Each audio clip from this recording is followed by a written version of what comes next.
നമസ്കാരം. അഘോരവിഷൻ ചാനലിൻ്റെ ഏറ്റവും പുതിയ ഒരു അധ്യായത്തിലേക്ക് എല്ലാ മാന്യ പ്രേക്ഷകർക്കും സ്വാഗതം. ഇന്നത്തെ വീഡിയോയ്ക്ക് ഒരു പ്രത്യേകതയുണ്ട്. 2026 ഏപ്രിൽ 19 അക്ഷയ തൃതീയ എന്ന് പറയുന്ന ഒരു ദിവസമാണ്.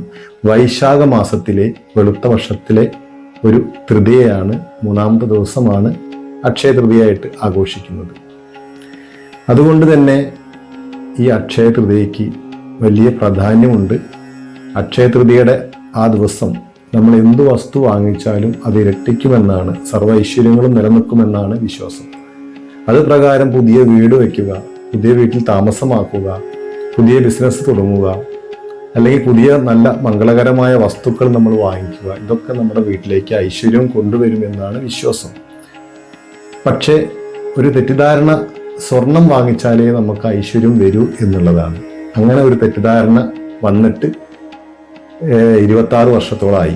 ഏകദേശം 2000-ലാണ് ഇതിന് പ്രചാരം കൂടുതലായിട്ട് വന്നിട്ടുള്ളത്. മുൻകാലങ്ങളൊന്നും അക്ഷയ തൃതീയയെക്കുറിച്ച് ആരും പരാമർശിക്കുന്നില്ല എന്നുള്ളതാണ്. അപ്പം അതുകൊണ്ട് സ്വർണത്തിൻ്റെ വില അനുസരിച്ച് സാധാരണക്കാർക്കത് സ്വപ്നങ്ങളിൽ മാത്രമാണ്.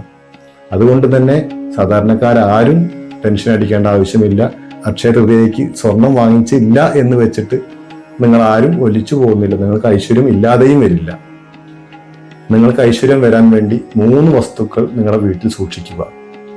അതായത് നമ്മൾ നിലവിളക്കിൽ നെയ്യ് ഒഴിച്ച്, അതായത് 5 തിരിയിട്ട് നിലവിളക്ക് നെയ്യ് ഒഴിച്ച് കത്തിക്കുക. അതിനുശേഷം 3 മംഗളകരമായ വസ്തുക്കൾ, അതായത് 3 വെറ്റില, അതുപോലെ ഒരു 1 രൂപ കോയിൻ, അതുപോലെ കുറച്ച് നെല്ല്, ഈ 3 വസ്തുക്കൾ നിങ്ങളുടെ പൂജാമുറിയിൽ സൂക്ഷിക്കുക.